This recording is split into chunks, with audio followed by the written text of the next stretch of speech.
Cinema শুরু হয় নায়কের ভয়েস ওভার দিয়ে। আর সে নিজের সম্পর্কে বলতে শুরু করে। সে বলে, তুমি কি আমাকে দেখতে পাচ্ছ? অবশ্যই তুমি দেখতে পাবে না, কারণ আজ অফিসে একটি পোশাক পার্টি আছে এবং সবাই আলাদা পোশাক পরে এসেছে। কিন্তু আমি একটা ইটের দেয়ালের মতো পোশাক পরেছিলাম। আমি এই পোশাক পরেছি এবং দেয়ালের সাথে আটকে আছি। এখন তুমি ভাবছো যে আমি দেয়ালের পোশাক পরেছি বলে কেউ আমাকে লক্ষ্য করছে না বা কথা বলছে না। তাহলে তুমি সম্পূর্ণ ভুল বলছো। যদি আমি সাধারণ পোশাক পরে থাকি, এমনকি যদি আমি সেখানে থাকতাম, তারা আমার সাথে একই আচরণ করত। কারণ আমি একজন ইন্ট্রোভার্ট প্রকৃতির মানুষ এবং আমার নাম ড্যান। আমরা এখানে বুঝতে পারি ইন্ট্রোভার্ট হওয়ার কারণে সে কারোর সাথে কথা বলতে খুব দ্বিধাবোধ করে এবং সে মানুষের মধ্যে স্বাচ্ছন্দ্য বোধ করে না। আর সে অনেক বছর ধরে একটি আইটি কোম্পানিতে কাজ করছে, এমনকি অফিসের নিরাপত্তা কর্মীও তাকে চিনতে পারে না। তারা তাকে প্রবেশ পথে থামিয়ে জিজ্ঞাসা করে, তুমি কে এবং তুমি কেন প্রবেশ করছো? সে বলেও না যে আমি এখানে কাজ করি। সে চুপচাপ তার আইডি কার্ড দেখায় এবং সিকিউরিটি বলে, ঠিক আছে, ভেতরে যাও। এটা শুধু অফিসের কথা নয়, সে প্রতিদিন একই দোকান থেকে খাবার কিনে। সে দোকানদারের সাথে কথাও বলেনি এবং সে কারণেও সে তাকে চিনতে পারে না। সে বলে, আমাকে আগের মতো একই খাবার দাও। কিন্তু দোকানদার বলে, দেখো ভাই, এখানে প্রতিদিন অনেক গ্রাহক আসে এবং আমি তোমাকে কখনোই দেখিনি। তাহলে প্রতিদিন তুমি কি খাও সেটা কিভাবে জানবো? অফিসের বেশিরভাগ মানুষই জানে ড্যান এখানে কাজ করে কিনা, এবং কেউ যদি তাকে ফোন করে তবুও সে সিস্টেম ঠিক করার জন্য তার সাথে বন্ধুত্বপূর্ণভাবে কথাও বলে না। ড্যান একজন একাকী মানুষ, অর্থাৎ তার কোনো পরিবার নেই। প্রতি বছর তার জন্মদিনে যদি কেউ তাকে শুভেচ্ছা জানায়, তাহলে তার মোবাইল নেটওয়ার্কের লোকেরা তাকে শুভ জন্মদিনের একটি স্বয়ংক্রিয় বার্তা পাঠায় এবং সেদিনের জন্য তাকে সীমাহীন ডেটা উপহার দেয়, এবং কেউ তাকে শুভেচ্ছাই জানায় না। এত বছর ধরে কেউ তাকে জন্মদিনের জন্য শুভেচ্ছা জানায় না। ড্যান তার জন্মদিনের কেক কেটে কখনো উদযাপন করেনি। তার একমাত্র বন্ধু তার কম্পিউটার। তার সাথে সে কেবল ২-৪টা শব্দ বলে যার অর্থ টাইপ করে, যেমন প্রিন্টের জন্য কন্ট্রোল পি, কপির জন্য কন্ট্রোল সি এবং আনডু এর জন্য কন্ট্রোল জে। মানা যাচ্ছে সে একজন ইন্ট্রোভার্ট, কিন্তু এতটা হওয়া উচিত নয়। এমন পরিস্থিতিতে একজন মানুষ এমনিতেই মৃত্যুবরণ করবে, আর সে হচ্ছে জীবন্ত উদাহরণ। তাই একদিন একটি মেয়ে তাকে সোশ্যাল মিডিয়ায় মেসেজ করে জিজ্ঞাসা করে, অনেক বছর হলো তোমার সাথে দেখা হয় না, চলো একদিন আমরা দেখা করি। এখানেও সে তার মেসেজের উত্তর দেয় না। কিন্তু তার একজন সহকর্মী হতবাক হয়ে জিজ্ঞাসা করে, মেয়েরাও কি তোমাকে মেসেজ করে? এবং মেয়েটা দেখতেও খুব সুন্দর। সে বলে, এটা আমার স্কুলের ক্লাসমেট ছিল, আর ওর সাথে দেখা হবার 10 বছর হয়ে গেছে। সেই কলিগ বলে, তাই নাকি? সে নিজ থেকে তোমার সাথে দেখা করতে চাচ্ছে। তাহলে তোমার সমস্যা কি? তুমি যাও এবং সুন্দরভাবে কথা বলো, তার সাথে ডেট করো। এইভাবে পাথরের মতো বসে থাকলে হবে? এখন ড্যান কিছুটা সাহস পেয়ে মেয়েটিকে হ্যাঁ বলে, বলে আমি আসছি। পরের দেশে দুজনে একটি রেস্তোরাঁয় দেখা করে। ড্যান খুবই বোরিং ছিল, কেউ তার সাথে তেমন একটা কথা বলে না। কিন্তু এই মেয়েটি তার সাথে খুব সুন্দরভাবে কথা বলে এবং জিজ্ঞেস করে, বন্ধু, বলো তুমি কোথায় কাজ করো? আমি একটা আইটি কোম্পানিতে কাজ করি। এবং তুমি কোথায় কাজ করো? এভাবে খুব ধীর গতিতে সে জিজ্ঞাসা করে। আমি একজন ফেস ক্রিম বিক্রেতা, মানে আমি মার্কেটিং করি। তুমি একটা কিনে দেখো, তোমাকে অনেক সুদর্শন দেখাবে। আর এখানে ড্যান জানতে পারে সে বন্ধুত্বের কারণে আমাকে ফোন করে নিয়ে এসে আমাকে তার ফেস ক্রিম বিক্রি করতে চায়। আচ্ছা, যদি তোমরা এখানে ড্যানের জায়গায় থাকতে, তাহলে তোমরা কি করতে? তোমরা কি তাকে প্রত্যাখ্যান করে চলে যেতে? যাই ঘটুক না কেন, পরে কমেন্ট করে জানিয়ে দিই। ড্যান তাকে না বলে না, কিন্তু মেয়েটি অনেক ক্রিম এনেছিল। একটি ব্যাগে করে ড্যান সব কিনে বাড়িতে এসে মুখে সেই ক্রিমটি লাগিয়ে দেয়। সে ভাবতে শুরু করে এই পৃথিবীতে কেউই সত্যবাদী নয়, সবাই কৃত্রিম বন্ধুত্বই প্রকাশ করে। সে কল্পনা করে, যদি সবার কপালে একটি বোতাম থাকতো এবং টিপে দিলে তারা শুধু সত্যটাই বলতো, তাহলে কতই না ভালো হতো। সেও কল্পনা করে সে মেয়েটির কপালে বোতাম টিপছে এবং মেয়েটি বলে যে আমি আমার ফেস ক্রিম বিক্রি করছিলাম তোমার কাছে। এটি এরকম ছিল। এবং অফিসেও সে সবাইকে কল্পনা করে এরকম, এবং বোতাম টিপে দিলে তারা শুধু সত্যই বলে। এখানে বোঝা যাচ্ছে যে ইন্ট্রোভার্ট মানুষের কল্পনা শক্তি অন্যান্য মানুষের তুলনায় অনেক গুণ বেশি। তাই কেবলমাত্র কল্পনাতেই সে বসবাস করে। আর এখন অনেক মাস কেটে যায়। একদিন তার সহকর্মী বলে, মার্কেটিং বিভাগের একটি সিস্টেমে কিছু সমস্যা হয়েছে, তাই গিয়ে একবার দেখে নাও। সেখানে নিয়া নামের একটি মেয়ে সিস্টেম ঠিক হয়নি, এবং আজ পর্যন্ত এমনটাই হয়েছে। দেন যখনই কারো সিস্টেম ঠিক করে, কেউ তার সাথে কথাও বলে না। কিন্তু এখানে নিয়া তার সাথে স্বাভাবিকভাবে কথা বলছে এবং সে জিজ্ঞেস করে, এর মধ্যে কি সমস্যা হয়েছে? ড্যান তাকে বলে দেয়। তারপর নিয়া বলে, আমি জানতাম না যে তুমি আসলেই একজন জিনিয়াস। এবং এখানে জীবনে প্রথমবারের মতো একটি মেয়ে ড্যানের প্রশংসা করেছে। সে সিস্টেম ঠিক করে এখন প্রিন্ট কমান্ড কাজ করে। মিয়া খুব খুশি হয় এবং তাকে বলে অনেক ধন্যবাদ ড্যান। সে হতবাক হয়ে যায়। তুমি কি আমার নাম জানো? সে বলে হ্যাঁ, আমি তোমাকে খুব ভালো করেই চিনি। আসলে আমি মজা করছিলাম। আসলে আমি তোমাকে চিনতাম এবং আমি তোমার আইডি দেখেছি। তাতে তোমার নাম লেখা ছিল এবং আমার নাম মিয়া। মিয়া এই অফিসে প্রথম ব্যক্তি যে ড্যানের সাথে কাজ ছাড়া অন্য কিছু নিয়ে কথা বলে। তাই ড্যান মিয়াকে খুব পছন্দ করে। পরের দিন থেকে ড্যান মিয়াকে নিয়ে সবসময় নোটিস করা শুরু করে। সে কি করে, কি পছন্দ করে, কি অপছন্দ করে ইত্যাদি। মিয়া ক্রিসমাসের জন্য একটি বিশেষ পুতুল সেট সংগ্রহ করে এবং বর্তমানে তার কাছে একটি ছাড়া সব পুতুলের কালেকশন আছে। যদি সে পুতুলটি পায় তাহলে তার সংগ্রহ সম্পূর্ণ হবে। মিয়া ডের মতো কৃষিকাজের গেম খেলতে ভালোবাসে এবং তার সবচেয়ে বড় স্বপ্ন হলো জীবনে একবার হলেও জাপান যাওয়ার, সেখানে তুষার উৎসব উপভোগ করা। তার মধ্যে একটি বিষণ্ণতা রয়েছে, যদিও সে সবচেয়ে বেশি হাসি মুখে কথাও বলে। তাই এখন ড্যান নিয়া সম্পর্কে সবকিছু জানে এবং ড্যান তার মনের ঘোড়া এতটাই দৌড়িয়েছে যে সে কল্পনা করতে শুরু করে সে একটি প্রতিযোগিতায় অংশগ্রহণ করে। কে হবে কোটিপতির মতো একটি শুতে বসে আছে এবং সেই শুতে কেবল নিয়া সম্পর্কে প্রশ্ন জিজ্ঞেস করা হয়। ড্যানও প্রতিটি প্রশ্নের সঠিক উত্তর দিয়ে 1 কোটি টাকা জিতে নেয়। ড্যানের কল্পনা ভেঙে দেওয়ার জন্য কোম্পানির সিইও আসেন, যিনি নিয়াকে দুপুরের খাবারের জন্য বাইরে নিয়ে যান। এবং এটি দেখার পর অফিসের সবাই খুব হতবাক হয়ে ফিসফিসিয়ে বলতে শুরু করে কি হচ্ছে। ড্যান তখন নিজের চোখে দেখে যে সিইও পার্কিং লটে নিয়াকে একটি ফুলের তোড়া দিচ্ছে এবং মনে হচ্ছে তারা দুজনে একে অপরকে ভালোবাসে।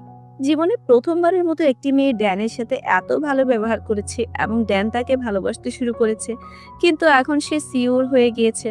যদিও তার বস বিবাহিত, তার একটি ছেলেও আছে। এখানে এমনটা নয় যে নিয়া এই বিষয় জানে না, সে জানে। কিন্তু সিইও তাকে প্রতিশ্রুতি দিয়েছিল যে সে তার স্ত্রীকে তালাক দিবে এবং তারপর নিয়াকে বিয়ে করবে। এইসব জানার পর ড্যানের খুব খারাপ লাগে। সে মন খারাপ করে বসে থাকে। আর অন্যদিকে নতুন বছরের জন্য অফিসে একটি পার্টি চলছে। আর সেখানে ড্যান দেয়ালের মতো পোশাক পরে দেয়ালের সাথে লেগে দাঁড়িয়ে আছে। তারপর সেখানে নিয়ে আসে। সে ড্যানকে দেখেনি এবং সে তার মোবাইল পকেটে রাখার জন্য তার টপটি একটু সরিয়ে ফেলে। তার কোমরে একটি তিল আছে। ডান সেই তিল দেখতে পায়, কিন্তু তারপর সে নিজের নজরের হেফাজত করে এবং বলে আরে আমি কি দেখছি, আমি এত খারাপ মানুষ নই। তখন পার্টিতে সিইও বলছেন তোমরা সবাই খুব পরিশ্রম করেছো, তাই আমরা সবাই জাপান যাচ্ছি, আর বিশেষ করে সেখানে তুষার উৎসব দেখতে। তোমরা কি ভাবছো আসলে সিইও এই ভ্রমণের ব্যবস্থা করেছে শুধুমাত্র নিয়ার জন্য? সে খুব ভালো করেই জানতো নিয়া তুষার উৎসব উপভোগ করতে চেয়েছিল এবং যাতে অন্যদের কোনো সন্দেহ না হয় সে সবাইকে সাথে নিয়ে যাচ্ছে। সবাই খুব খুশি হয়। তারা মনে করে যে অন্তত তাদের একটি ভ্রমণ হয়েছে। কিন্তু ড্যান অনেক উদাসীন ছিল। এখন পরিকল্পনা অনুসারে সবাই জাপানে পৌঁছায়। প্রথম দিন তারা ঘুরে বেড়াবে এবং দ্বিতীয় দিন তারা তুষার উৎসব উপভোগ করবে। তারপর তাদের বড় দলের একটি ছবি তোলা হয়েছে, যেখানে ড্যান একেবারে শেষে দাঁড়িয়ে আছে। এবং তারপর সবাই তাদের নিজস্ব মন দিয়ে আশেপাশের জায়গাগুলো ঘুরে দেখে। নিয়া এবং সিউ ঘুরে বেড়ায়, যায় একটি ভিন্ন জায়গায়। এবং নিয়া যে পুতুলটি সংগ্রহ করেছে তা একটি বলের ভেতর ছিল। তাই নিয়া সেই ভ্যান্ডিং মেশিন থেকে একটি বল কিনে। কিন্তু একই পুতুল বাইরে আসে, যা নিয়ার কাছে ইতিমধ্যে আছে। তার নতুন একটি পুতুল চাই, তাই সেখানে একটি ঘড়ি আছে যা প্রতি ঘন্টায় বাষ্প ছেড়ে দেয় এবং সিইও সেটি জানে। ঠিক সেই মুহূর্তে সে নিয়াকে বলে শুনো, আমি তোমাকে কিছু জাদু দেখাবো। এই বলে সে ঘড়ির দিকে আঙ্গুল তুলে ঘড়ি থেকে বাষ্প বেরিয়ে আসে। নিয়াও হাসতে শুরু করে এবং তারপর সিইও বিষয়টি সম্পূর্ণ পরিবর্তন করে বলে শোনো, আমি শীঘ্রই আমার স্ত্রীকে তালাক দিব এবং তোমাকে বিয়ে করব। এটি তোমার কাছে আমার প্রতিশ্রুতি। এই কথা শুনে নিয়া খুব খুশি হয়, কিন্তু এইসব দেখে ড্যান খুব কষ্ট পায়। তারপর যখন সবাই স্কেটিং করছে, নিয়া পড়ে যায়। ড্যান তাকে সাহায্য করার জন্য সেখানে যায়, কিন্তু এর মধ্যেই সিইও সেখানে পৌঁছে নিয়াকে হাতে টেনে তুলে নেয়। ড্যানের সুযোগও চলে যায় এবং তারপর তার সহকর্মী তাকে একটি জাদুর ঘন্টা দেখায় এবং বলে শুনো, জাপানিরা বিশ্বাস করে যে মনে মনে কিছু একটা ভাবো এবং সেই ঘন্টা বাজাও, তাহলে তোমার মনের ইচ্ছে পূরণ হবে। ড্যান জানে না এটা হয় কিনা, তবে সে একবার চেষ্টা করে দেখতে চায়। সে মনে মনে ভাবে যে অন্তত একদিনের জন্য আমাকে নিয়ে আর বয়ফ্রেন্ড বানিয়ে দাও, আমি শুধু তার সাথে সুখে একটি দিন কাটাতে চাই। তারপর সে ঘন্টা বাজায়। এরপর সবাই একটি বড় হোটেলে যায়, যেখানে তারা থাকবে। ড্যান লিফটে থাকে এবং তারপর নিয়েও লিফটের সামনে আসে, কিন্তু নিয়া ড্যানের দিকে তাকিয়ে বলে আমি কিছু ভুলে গেছি, তুমি যাও, আমি পরে আসবো। আচ্ছা, তোমরা মুভির এই দৃশ্যটি মনে রেখো, কারণ ভবিষ্যতে এটা খুব বেশি প্রয়োজন হবে। ড্যান মনে করে যে নিয়া তাকে উপেক্ষা করছে এবং তারপর সিইও এর স্ত্রী এবং ছেলে সেখানে আসে এবং এইটি দেখার পর নিয়ার মন খারাপ হয়ে ওঠে, কারণ এখন সিইও তার সাথে নয়, বরং তার স্ত্রী এবং ছেলের সাথে তুষার উৎসব উপভোগ করবে। এরপর সবাই ডিনার করে এবং সিইও এবং তার স্ত্রীর পেছনে নিয়া বসে তার কথা শুনতে শুরু করে। এখন তার স্ত্রী সিইও কে বলে যে তুমি জানো, আমি তোমাকে সুসংবাদ দিতে এসেছি, আমি গর্ভবতী, আমাদের দ্বিতীয় সন্তান হতে চলেছে। এই কথা শুনে মিয়া হঠাৎ ভেঙে পড়ে এবং সে বাইরে গিয়ে সিইওকে ফোন করে, কিন্তু সিইও বলে যে আমার স্ত্রী গর্ভবতী, এই সময় আমি তাকে তালাক দিতে পারবো না। তুমি এক কাজ করো, 1 বছর অপেক্ষা করো, তারপর বিবাহ বিচ্ছেদ হবে এবং আমি তোমাকে বিয়েও করব। মিয়া অনেক কাঁদে, কারণ সে বুঝতে পারে সিইও তাকে ব্যবহার করছে। যদি সে সত্যিই নিয়াকে বিয়ে করতে চাইতো, তাহলে সে তার স্ত্রীকে গর্ভবতী করতো না। সে বাথরুমে যায় এবং ফুফিয়ে ফুফিয়ে কাঁদে। সে যন্ত্রণা আর সহ্য করতে পারে না। এখানে যা হবার তাই হলো। পরের দিন সবাই চলে যায়, কিন্তু নিয়া বাসে আসে না। জ্যান এটি লক্ষ্য করে এবং সেও যায় না। আসলে নিয়া তার ঘরে বসে কাঁদছে। তার একটি টিকিট আছে, যেখানে সে জায়গাগুলো সিল রয়েছে, যেখানে তারা ভ্রমণের জন্য গিয়েছিল, কিন্তু অনেক জায়গা এখনো সিল করা হয়নি, কারণ তারা এখনো সেখানে যায়নি। এবং সর্বোপরি তুষার উৎসবও সিল করা হয়নি। নিয়া চাইলেই সে এখন সেখানে যেতে পারত, কিন্তু যখন জীবনে এমন পরিস্থিতির শিকার হতে হয়, তখন কে আর এইসব তুষার উৎসবকে উপভোগ করবে? তাই সে টিকিটটি ছিঁড়ে ফেলে এবং তারপর স্কেটিং এর অজুহাতে পাহাড়ে উঠে লাফ দিতে থাকে। জ্যান তাকে দেখে, কিন্তু জ্যান স্কেটিং করতে পছন্দ করে না। তবুও সে অন্য লোকদের সাহায্যে সর্বত্র নিয়াকে খুঁজতে থাকে। যখন তাকে খুঁজে পাওয়া যায় না, জ্যানের এখন কি করা উচিত ভেবে হতাশ হয়ে পড়ে। কিন্তু তারপর সে জানতে পারে নিয়াকে পাওয়া গেছে। সে নিয়ার দিকে ছুটে যায় এবং ভাগ্যক্রমে নিয়া বেঁচে যায়। পরের দিন নিয়া হাসপাতালে তার চোখ খুলে এবং যখন সে জানতে পারে যে সে জাপানে আছে, তখন সে জিজ্ঞেস করে, আমি জাপানে কিভাবে এলাম? জ্যান ঘাবড়ে যায় এবং জিজ্ঞেস করে, তুমি ঠিক আছো নিয়া? সে জিজ্ঞেস করে, আমি? আর তুমি কে? এখন ডাক্তার নিয়াকে স্ক্যান করে জ্যানকে বলে সে অনেকক্ষণ ধরে তুষারে পড়েছিল এবং উচ্চতা থেকে লাফিয়ে পড়েছিল, যার কারণে তার মন কিছুটা বিচলিত হয়ে পড়েছে এবং এক অদ্ভুত ধরনের স্মৃতিশক্তিও হ্রাস পেয়েছে। এবং সে আরো বলে তার জীবনের শেষ 4 বছর নিয়ার কি হয়েছিল সেটি আর তার মনে নেই। যাই হোক, এটি শুধু একদিনের জন্য, মানে আজকের জন্য। একদিনের জন্য সে মনে থাকবে না গত 4 বছরে তার সাথে কি ঘটেছিল, কিন্তু 4 বছর আগে যা ঘটেছিল তা কেবল আজ তার মনে থাকবে। আর আগামীকাল যখন সে নর্মাল হয়ে যাবে, তখন আগে 4 বছরের মেমোরি ফিরে আসবে। কিন্তু হ্যাঁ, আজকের দিনে কি ঘটেছিল সেটি তার স্মৃতি থেকে মুছে যাবে। তারপর আগামীকাল সে মনে রাখবে যে গত 4 বছরে সে সিইউর সাথে দেখা করেছিল, সে তাকে ভালোবাসতো, কিন্তু আজ যাই ঘটুক না কেন তার আগের কোনো স্মৃতি মনে থাকবে না। এখন এটিও সে ভুলে যাবে যে আজকের দিনে কি কি ঘটেছিল। এখানে আমরা জানতে পারি এই সমস্যাটি বাদে নিয়ার কোনো শারীরিক সমস্যা নেই। ডাক্তার তাকে ছেড়ে দেয়। অবশেষে নিয়ার স্বাক্ষর নেওয়ার পর সে দেখতে পায় যে 2016 সালে কাগজে লেখা আছে। নিয়া একটু অবাক হয়ে জিজ্ঞেস করে, এটি কি লেখা? এটা তো 2012 সাল। এখন ড্যান তাকে সত্য বলতে চাই, কিন্তু সে বলে না, কারণ নিয়া আত্মহত্যা করার চেষ্টা করেছিল। তাই সে বলে, একটা ছোট দুর্ঘটনা ঘটেছে তোমার সাথে, তুমি গত 4 বছরের ঘটে যাওয়ার যে সব ঘটনা ভুলে গিয়েছো। কিন্তু ভয় পেও না, এটি শুধু আজকের জন্য সমস্যা, আগামীকাল তোমার সবকিছু মনে থাকবে। তার মোবাইলে অফিসের গ্রুপ ছবি নিয়াকে দেখায় এবং বলে, দেখো, আমরা সবাই অফিস ট্যুরের জন্য এসেছি। নিয়া অবাক হয় যে সে জাপানে এসেছে, আর এটাও বুঝতে পারে ড্যান সত্য বলছে। কিন্তু সে বলে, ও ম্যান, ছবিতে তুমি কোথায়?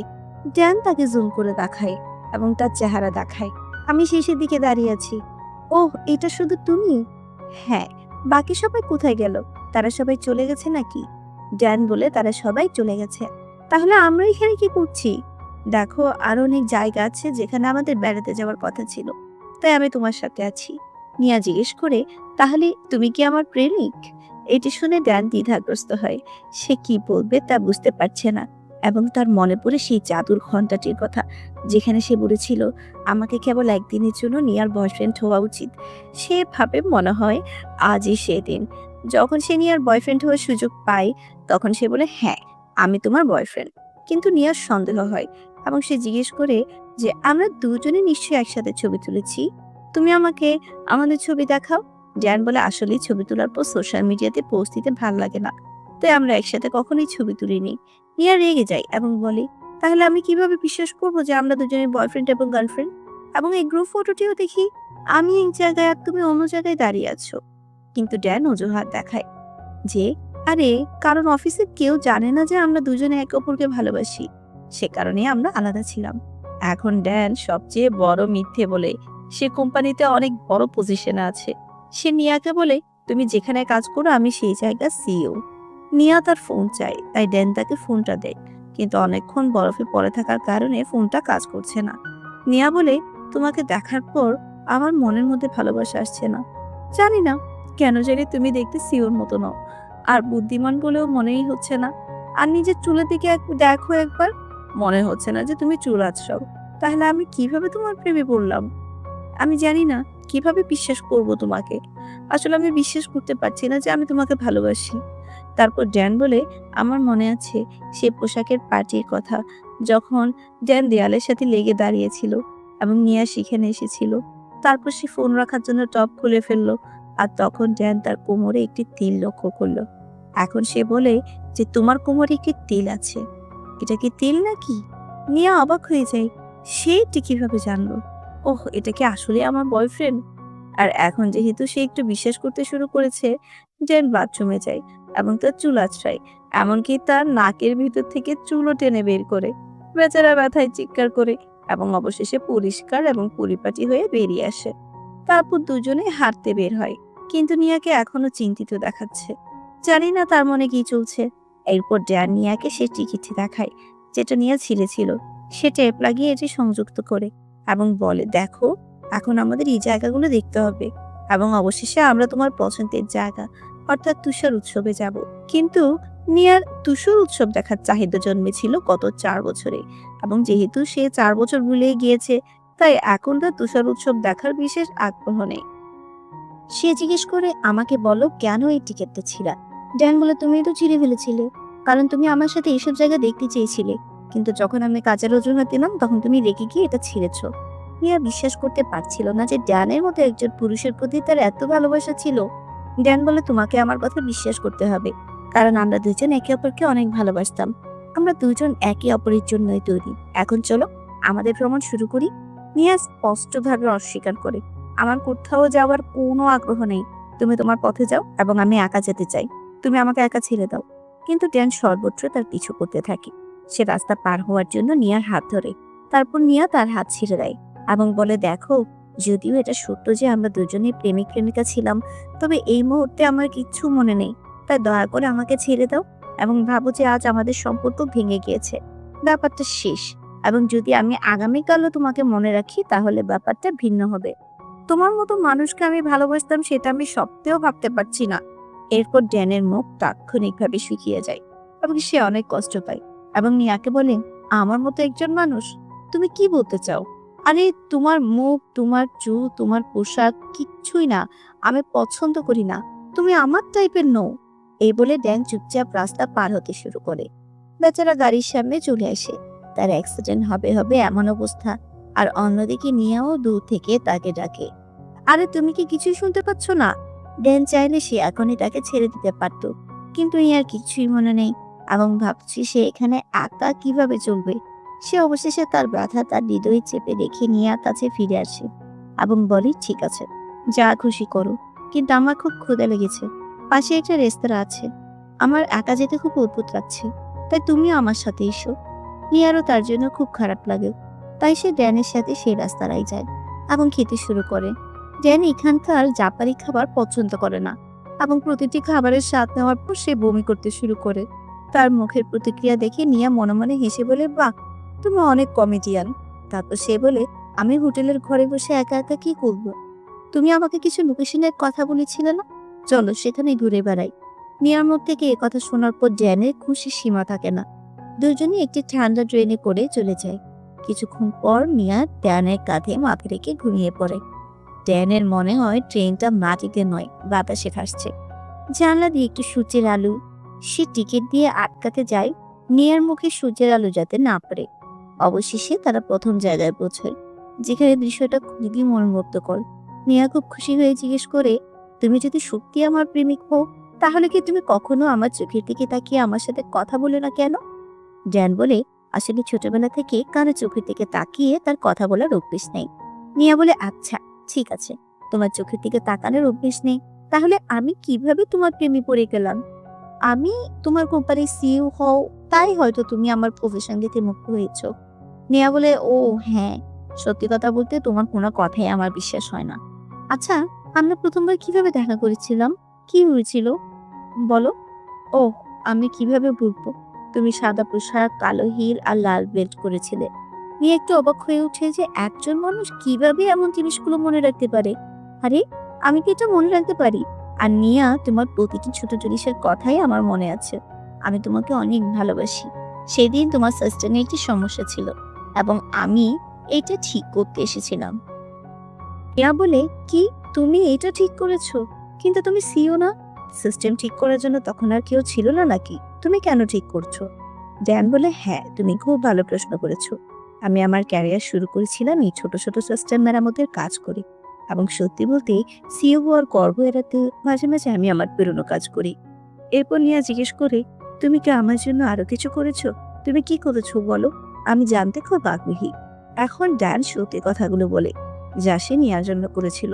প্রায়শ তুমি আমাদের পার্কিং লটে জায়গা পেতে না, তাই আমি আগে আসতাম এবং আমার গাড়িটা পার্কিং লটে পার্ক করতাম, এবং যখন তুমি তোমার গাড়িতে আসো, আমি সেখান থেকে আমার গাড়িটি সরিয়ে নিয়ে যেতাম যাতে তুমি পার্ক করতে পারো।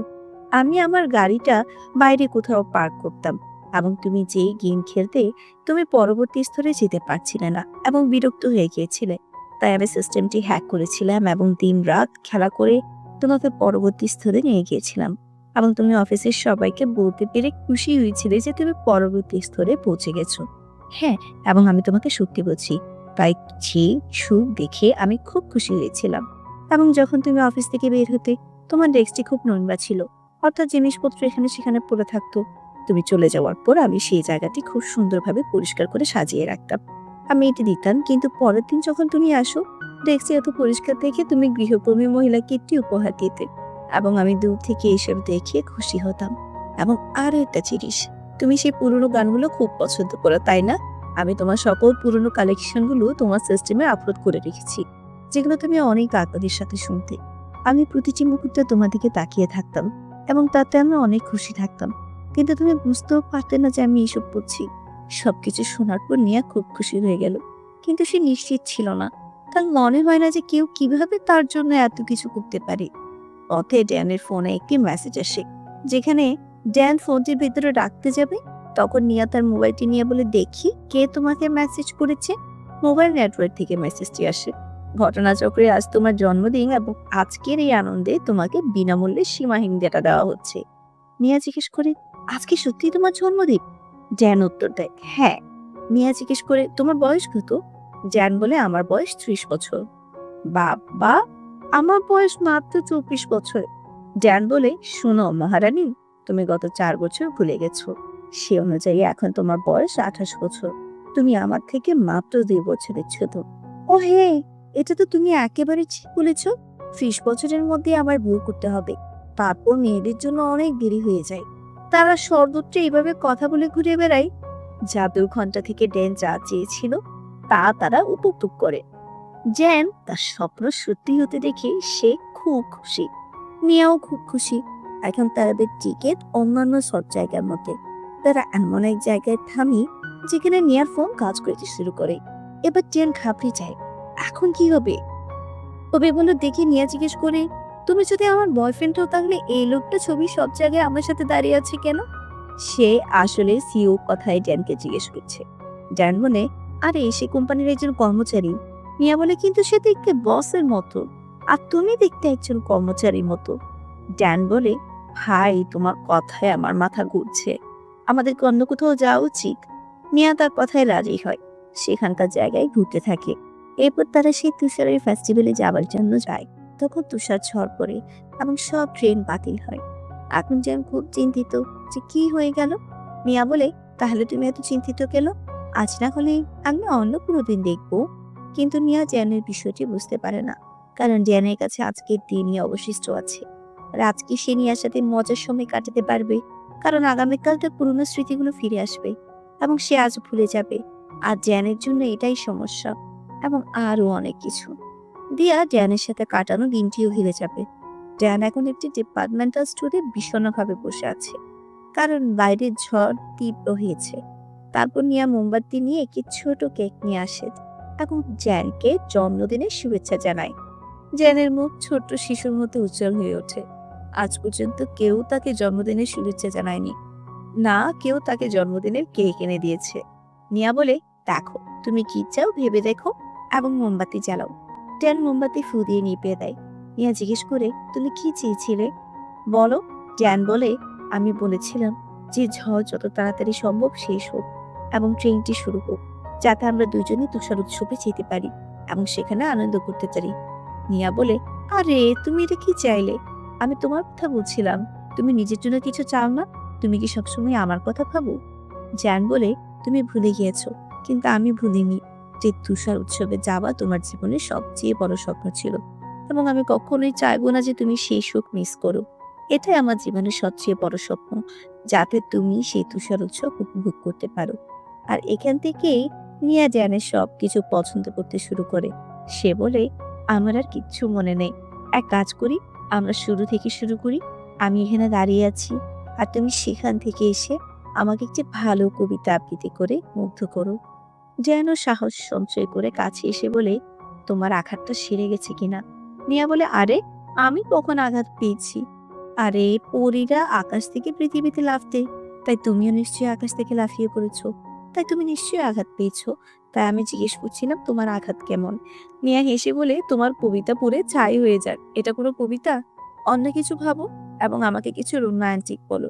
এখন ফিরে যাও, আবার আসো। ড্যান দ্বিতীয়বার চেষ্টা করার জন্য আবার আসে, কিন্তু নিয়ার কাছে আসার সাথে সাথে সে তার লাইনগুলো ভুলে যায় এবং বলে, দেখো এবারও আমি প্রস্তুত নই, আমি আবার আসবো, শুধুমাত্র এই জিনিসটা নেবার জন্য এখানে এসেছি। সে লজ্জা পেয়ে চলে যায় এবং বারবার তার সামনে এসে ট্রাই করতে থাকে। এখানে সে ভিন্ন কিছু করার চেষ্টা করে, কিন্তু তার একটিও কবিতা নিয়ার কাছে ইমপ্রেসিভ হয় না। নিয়া জিজ্ঞেস করে, তুমি আমাকে এত ভালোবাসো, কিন্তু তুমি একটা কবিতাও আবৃত্তি করতে পারছো না। জ্যান বলে, আমি বুঝতে পারছি না আমি কি বলবো। মানুষ কেন এভারেস্ট আরোহণ করে? কারণ তারা পাহাড়ে আরোহণ পছন্দ করে। যদি তুমি তাদের জিজ্ঞাসা করো কেন সে পাহাড়ে আরোহণ পছন্দ করে, তাহলে সম্ভবত সে উত্তর দিতে পারবে না। নিয়া বলে, তুমি কি বলতে চাও? তুমি দেখো নিয়া, ব্যাপারটা হলো তুমি আমার জন্য এভারেস্ট, আমি তোমাকে খুব পছন্দ করি। এখন যদি তুমি বলো আমি তোমাকে কেন ভালোবাসি, তাহলে আমি জানি না আমি তোমাকে কেন ভালোবাসি। কারণ ভালোবাসার কোনো কারণ নেই, এবং যদি আমরা মেনে নিই যে সবকিছুর জন্য একটি কারণ আছে, তবে এটি প্রয়োজনীয় নয় যে প্রতিটি জিনিসের একটি কারণ থাকবে। তাই সবকিছুর জন্য একটি কারণ আছে, এইটি ভাবা ভুল। আমি শুধু জানি তুমি আমার। মিহা তার সর্বশক্তি দিয়ে তাকে লক্ষ্য করে সে কি বলছে তা দেখার জন্য, এবং এভাবে সে ড্যানের প্রেমে পড়তে শুরু করে। এদিকে ঝড় কমে যায় এবং ট্রেনগুলো চলতে শুরু করে। তারা দুজনেই ফেস্টিভ্যাল দেখার জন্য ট্রেনে ওঠে এবং ট্রেন চলার সময় অনেক মজা করে। সেখানে যাওয়ার পর নিয়া আবার একটি ভেন্ডিং মেশিনে সে ক্রিসমাস পুতুলটি খোঁজার চেষ্টা করে, কিন্তু এবার নিয়ার জন্য একটি চমক রয়েছে, কারণ সে বলের মধ্যে সেই পুতুলটি রয়েছে যা নিয়ার কালেকশনের মধ্যে নেই। সবশেষে তারা দুজনে তুষার উৎসবে পৌঁছয়। এই জায়গাটি খুব সুন্দর এবং বিভিন্ন ধরনের খেলা হয়।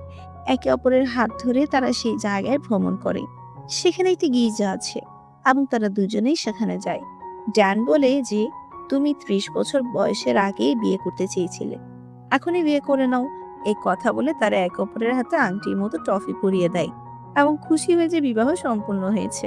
তারপর তারা দুজনেই হোটেলে ফিরে আসে এবং এখন এই মুহূর্তে নিয়া জ্যানের প্রেমে পুরোপুরি পড়ে যায় এবং সে কারণে সে তার সাথে ঘনিষ্ঠ হতে চায়। কিন্তু ড্যান বুঝতে পারে, না না, আমি একটা বড় ভুল করতে চলেছি। আমার মনে হয় নিয়ার আমাকে পুরো সত্যিটি বলে দেওয়া উচিত। তারপর সে নিয়ার একটি আঙ্গুল ধরে কপালে চেপে ধরে। তারপর যথারীতি সে কল্পনা করে যে তার কপালে একটি বাটন আছে আর নিয়া সেটি চেপে ধরে। এখন তাকে সত্যিটি বলতে হবে। সে বলে, দুঃখিত নিয়া, এটি ভুল। নিয়া বলে, কেন ভুল? কি ভুল? আমরা একে অপরকে ভালোবাসি, এটা সত্যি যে আমরা বিবাহিত, তাহলে এটা কিভাবে ভুল হলো? এখন ড্যান তাকে সত্যিটা বলে যে, আমি কোম্পানির সিইও নয়, আর ওই ছবিগুলোতে তোমার বয়ফ্রেন্ড, তোমার পাশে যে দাঁড়িয়ে আছে সেই আসল সিইও, এবং তোমার আসল বয়ফ্রেন্ডও। আমি সাধারণ একজন কর্মচারী। আমি তোমার সাথে সুখে একটি দিন কাটাতে চেয়েছিলাম, কিন্তু ঘনিষ্ঠ হয়ে নয়, তোমাকে খুশি দেখে। নিয়ার রাগ এতটাই সীমা ছাড়িয়ে যায় যে তুমি আমাকে মিথ্যে বলে প্রতারণা করতে থাকো। তুমি কতটা সস্তা হয়ে গেছো। এই বলে সে ড্যানের ব্যাগ ছুঁড়ে মেরে তাকে বলে এক্ষুনি এখান থেকে চলে যাও। তারপর সে সিইওকে ফোন করে। তবে নিয়া তার সম্পর্কে এখন বেশি কিছু একটা জানে না, তাই কিছুই মনে নেই। সে জিজ্ঞেস করে, তুমি কি আমার প্রেমিক? কিন্তু ওপাশ থেকে উত্তর আসে যে আমরা আগামীকাল অফিসে কাজের কথা বলবো, এখনই ফোন কেটে দাও। ওপাশ থেকে তার সন্তানের আওয়াজও আসছে। এখন নেয়া সম্পূর্ণ বিভ্রান্ত হয়ে পড়ে। যে এতক্ষণ আমার সাথে ছিল সে আমার প্রেমিক, এবং যাকে সে আমার প্রেমিক বলে ডাকছে সেও অপরিচিতর মতো কথা বলছে। এসব হচ্ছেটা কি? তখন সে বেরিয়ে আসে। তখন ড্যান তার ব্যাগ সেখান থেকে উঠিয়ে নেয়। বাচ্চাটা জিনিসপত্র তুলছে। সে অনেকক্ষণ ধরে কিছু একটা খুঁজছিল। নেয়া জিজ্ঞেস করে, তুমি যাকে আমার প্রেমিক বলেছিলে, সে এমনভাবে কথা বলছে যেন সে আমাকে চেনেই না, এবং একটি ছোট বাচ্চার কান্নার শব্দ শোনা যাচ্ছে। সে সত্য বলে যে সে বিবাহিত এবং তার একটি ছেলে আছে। তাহলে সে কি আমার সাথে প্রতারণা করছিল? না নিয়া, তুমি জানতে সে বিবাহিত, কিন্তু সে তোমাকে প্রতিশ্রুতি দিয়েছিল যে সে তার স্ত্রীকে তালাক দিবে এবং তোমাকে বিয়ে করবে। তুমি তার সাথে তুষার উৎসব দেখতে চেয়েছিলে, কিন্তু সে তোমাকে ছেড়ে চলে গিয়েছে এবং তার স্ত্রী ও ছেলের সাথে এখানে ভ্রমণে উপভোগ করছে। আর তার চেয়েও বড় কথা, তার স্ত্রী আবার গর্ভবতী এবং তার দ্বিতীয় সন্তানও আছে। আমার মনে হয় তার স্ত্রীকে তালাক দেওয়ার কোনো ইচ্ছে ছিল না। সে শুধু তোমাকে ব্যবহার করছিলে, এবং তুমি এটি জানতে এবং সমস্যায় পড়ে তুমি আত্মহত্যা করার চেষ্টা করেছিলে। এরপর তুমি নিচে পড়ে গিয়েছিলে এবং তোমার গত 4 বছরের স্মৃতি একদিনের জন্য মুছে গিয়েছিল। আচ্ছা, আমার কি কোনো দুর্ঘটনা ঘটেনি? ড্যান বলে, না, তুমি নিজেই মারা যাচ্ছিলে, কিন্তু আমি তোমাকে বাঁচিয়েছি। দুঃখী নিয়া মনে করে যেন তার উপর কিছু ভারী জিনিস চেপে বসেছে। ওর গলায় আটকে আছে আর সে নিঃশ্বাস নিতে পারছে না। ড্যান বলে, মিয়া, আমি সত্যিই তোমাকে ভালোবেসে ফেলেছি, কিন্তু আমি তোমাকে দূর থেকে দেখতাম। তুমি জানতেও না যে কেউ আছে। সব সময় তোমাকে দেখে, তোমার কথা ভাবে, তোমার জন্য আমি একজন অপরিচিত একজন ব্যক্তি ছিলাম। কারো কথা শুনে অনুরোধে আমি জাদুর ঘন্টা বাজিয়ে মনে মনে ভাবলাম যে একদিনের জন্য হয়তো তোমার সাথে সময় কাটানোর সুযোগ পাবো, তোমার প্রেমিক হব। ভাগ্যক্রমে এটাই ঘটেছে, এবং আজ সেই দিন আমি জীবনে কখনো ভুলবো না। আজ পর্যন্ত আমি জানি যে কেউ আমাকে জন্মদিনের কেক এনে দেয়নি, কেউ আমাকে শুভেচ্ছাও জানায়নি, কিন্তু তুমি আমার জন্য এত কিছু করেছো। আজ একদিন তুমি আমাকে সেই সুখ দিয়েছো যা আমার প্রাপ্য। আমি এত বছর ধরে এই জন্য চেষ্টা করছিলাম, কিন্তু আজ আমি আমার পুরো জীবন সুখে কাটাবো। নিয়ে অনেক কাঁদে এবং ড্যানকে জড়িয়ে ধরে।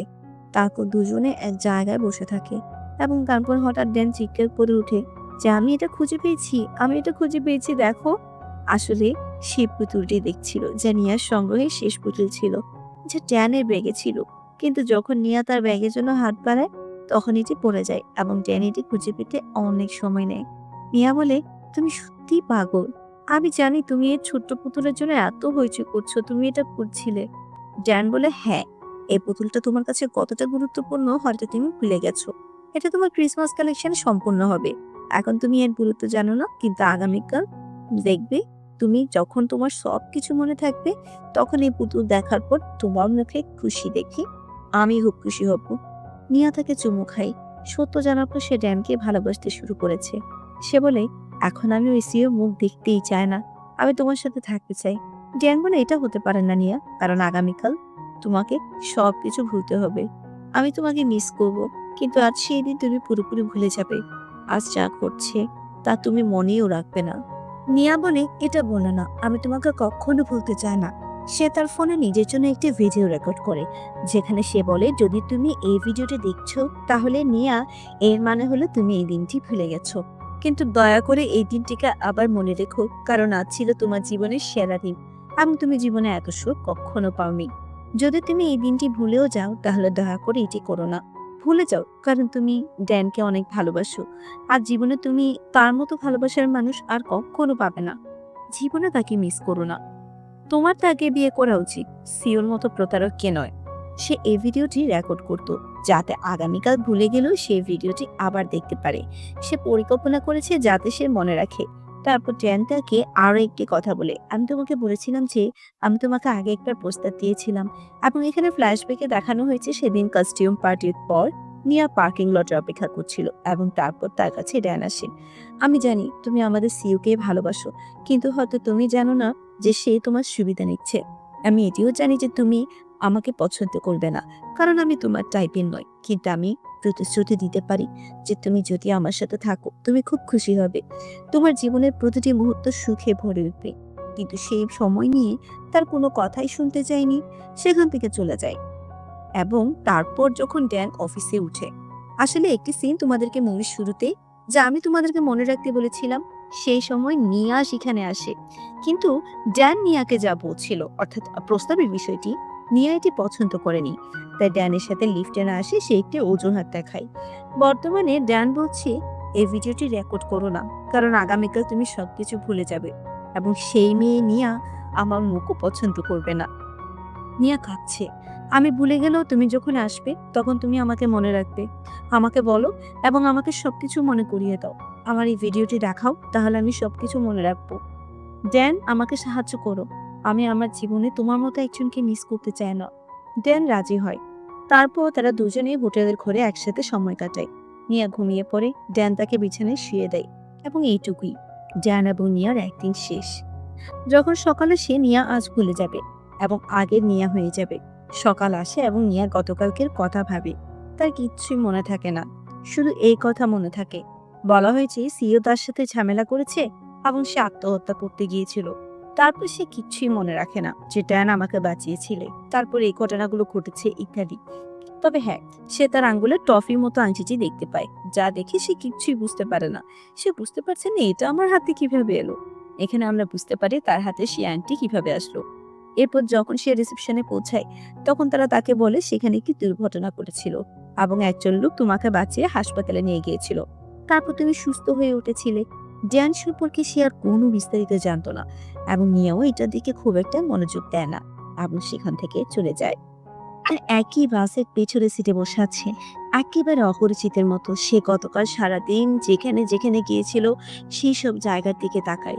বেচারা চোখ জলে ভরে ওঠে এবং সেভাবে নিয়া যদি আগামীকাল, অর্থাৎ সে একদিনের কথা মনে করতে পারতো, তাহলে এটা খুব ভালো হতো।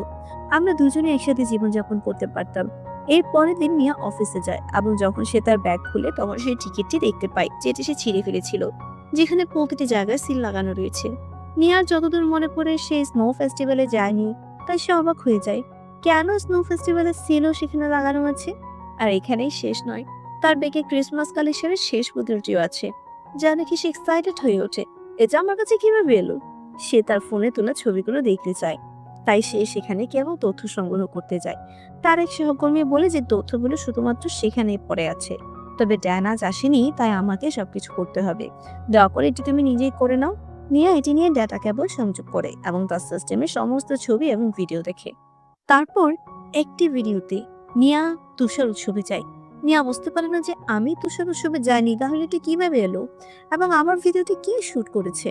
নিয়া সহকর্মী বলে, তুমি কার জ্যাকেট পরে আছো? কিন্তু নিয়া একটা জিনিস স্পষ্ট দেখা যাচ্ছে যে সে খুব খুশি এবং এটাই প্রকৃত সুখ। এখন পর্যন্ত নিয়া হাসতো, কিন্তু এটি ছিল একটি কৃত্রিম হাসি। ভেতরে সে চিন্তিত ছিল, কিন্তু এই ভিডিওতে তার সুখ এবং উপভোগ দেখে তার মনে হয় না যে তার কোনো দুঃখ আছে। এই ভিডিও ছাড়া এতে আর কোনো ভিডিও নেই। এদিকে সিও এসে বলে, আমি তোমাকে উপেক্ষা করেছি, এর জন্য আমাকে ক্ষমা করো। শুধু 1 বছর অপেক্ষা করো, আমি অবশ্যই তাকে তালাক দিব এবং তোমাকে বিয়ে করব। নিয়া বলে যে দেখো, চলো আমরা সবকিছু ভুলে যাই, আমাদের দুজনের জন্য ভালো হবে। আমি তোমাকে ছেড়ে চলে যাচ্ছি এবং ভবিষ্যতে আমাকে বিরক্ত করো না। নিয়া চলে যায় এবং এখানে গল্পটি অতীতে চলে যায়। হোটেল রুমে নিয়াকে বলার পর ড্যান তাকে বলে, ফোন থেকে সেই ভিডিওটি মুছে ফেলেছিলাম, যেখানে নিয়া কেঁদে বলেছিল যে দয়া করে ড্যানকে ভুলে যেও না। সিউকে বিয়ে করার স্বপ্ন অনেক বড় ভুল হবে, কারণ সে একজন প্রতারক। সর্বদা তার থেকে দূরে থাকো। এবং ড্যান ভিডিওটি মুছে ফেলেছিল কারণ সে ভাবছিল সেই যদি কাল নিয়ে আমাকে দেখার পর আমাকে পছন্দ না করে এবং তারপর আমি জোর করে তাকে সে ভিডিওটি দেখাই যে আমাকে ভালোবাসে।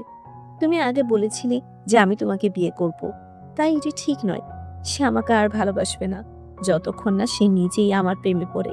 আমি এটি করব না। তাই ড্যান সেই তুষার উৎসবের ভিডিওটি মুছে ফেলতে চাচ্ছে, কিন্তু নিয়াকে এখানে খুব খুশি দেখাচ্ছিল, সেটা মুছে ফেলতে চাইছিল না। আর ড্যান ভেবে নেয় সে তার বাকি জীবনটা এই একদিন মনে রেখে কাটাবে। এরপর অফিস শেষে ড্যান জিনিসপত্র নিয়ে কাজ ছেড়ে চলে যাচ্ছে। তখন নিয়া এসে জিজ্ঞেস করে, তুমি কেন কাজ ছেড়ে চলে যাচ্ছ? ড্যানও তার সাথে কথা বলে এবং তারা দুজনে লিফট থেকে নেমে আসে। তারপর নিয়া বলে, আমি তোমার সাথে অনেক আগে কথা বলিনি, কিন্তু জানি না কেন আমার মনে হচ্ছে আমি তোমাকে খুব কাছ থেকে চিনি। এই কথাগুলো বলতে বলতে সে লিফট থেকে বেরিয়ে আসে এবং এটাই সিনেমার নিখুঁত সমাপ্তি। কারণ প্রথমে নিয়া সে ড্যানের সাথে লিফটে আসতে অস্বীকৃতি জানিয়েছিল, কিন্তু এখন সে ড্যানের সাথে এসে তার সাথে সুন্দরভাবে কথা বলছে এবং সে সিও খুলে গেছে। তাই হয়তো এখন সম্ভাবনা আছে সে ড্যানকে পছন্দ করবে। সে ওয়ান ডে জিনিসটা তার মন থেকে মুছে ফেলা হয়েছে, তবে অবশ্যই সে একদিনের স্মৃতি তার হৃদয়ে কোথাও থাকবে। তাই সে বলেছে, আমার মনে হয় আমি তোমাকে খুব কাছ থেকে দেখেছি, এবং আশা করি নিয়া ড্যানের সাথে কাটানো মুহূর্তগুলো ভুলে যাবার পরিবর্তে সে আবার ড্যানকে ভালোবাসবে এবং দুজনেই খুশি হবে। এবং তুষার উৎসবে সে যে জ্যাকেটটি পরেছিল তা ড্যানের। হয়তো ভবিষ্যতে ড্যান নিয়াকে বলবে সেই জ্যাকেটটি আমার, এবং আমরা দুজনেই একসাথে তুষার উৎসব উপভোগ করেছি। আমরা একে অপরকে টফির আংটি পরিয়ে বিয়েও করেছি। সেই কথাগুলো বলবে, এই আশায় ড্যানের মুখে হাসি ফুটে। আর এখানেই এই সিনেমাটি শেষ হয়ে যায়। তোমাদের এই সিনেমাটি কেমন লেগেছে আমি তোমাদের বলছি, দয়া করে কমেন্টস করে জানাও।